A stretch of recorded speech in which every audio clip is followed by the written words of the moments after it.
Mirza engineer کہتا ہے میں سنت پہ کوئی زور نہیں دیتا اور پھر رفع دین پہ زور دیتا بھی ہے. اس کا مطلب یہ ہوا کہ ہوائے نفس ہے, خواہشات نفس کا شکار ہے. جہاں سنت کو جو سنت ہمارے نزدیک متروکہ ہے, اپنے خواہش کے مطابق پایا, اپنے موقف کے مطابق پایا, زور دیا, اور ویسے کہا جی میں سنت پہ زور نہیں دیتا, میں تو کہتا ہوں فرض پڑھو. آپ بتائیں کہ اگر کوئی عالم ہو اور اتنی بڑی کھچ مارے کہ میں سنت پہ زور نہیں دیتا, معاذ اللہ کتنی جرت ہے. نبی پاک صلی اللہ علیہ وسلم سنت پہ زور دیں, فرمائے من تمسک سنتی عند فساد امتی فلاح اجر مئۃ شہید, جو میری فساد امت کے وقت میری ایک سنت کو تھامے اس کو 100 شہیدوں کا ثواب. حضور زور دیں.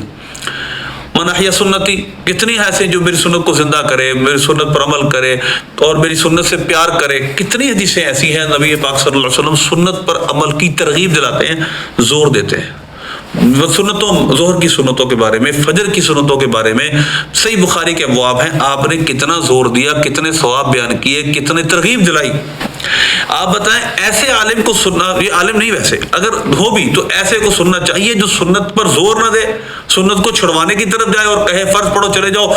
بخاری شریف میں اور سیاستہ میں اور حدیث کی کتابوں میں تمام سنتیں جو قبلیہ بعدیہ ہیں ان کو پڑھنے پر زور دیا گیا, اور یہ کہتا ہے فرض پڑھ کے بھاگ جاؤ. آپ بتائیں یہ امت کو گمراہ کر رہا ہے یا راہ راست پہ لا رہا ہے, حضور کی سنت سے دور کر رہا ہے یا حضور کی سنت کے قریب کر رہا ہے؟ کیا نبی پاک صلی اللہ علیہ وسلم نے یہ کیوں نہیں فرمایا کہ جاؤ سنت پڑھ کے جاؤ, چلے جاؤ, فرض پڑھو بس چھوڑ دو سنتوں کو؟ آپ نے یہ کیوں نہیں فرمایا؟ صحابہ نے یہ کیوں نہیں کیا؟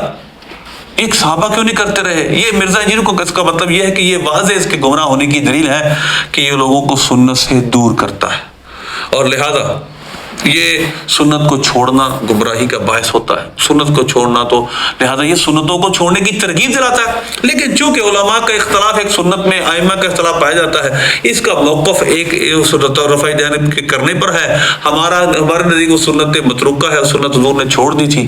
اس سنت کے ہونے پر کیونکہ موقف ہے لہذا اس پر بہت زور ہے اختلاف امت کی وجہ سے, اور اس پر باقی اتفاقی سنتوں پہ کوئی زور نہیں, کیونکہ اس سے ویوشپ نہیں بڑھے گی نا. ویوشپ کس سے بڑھے گی؟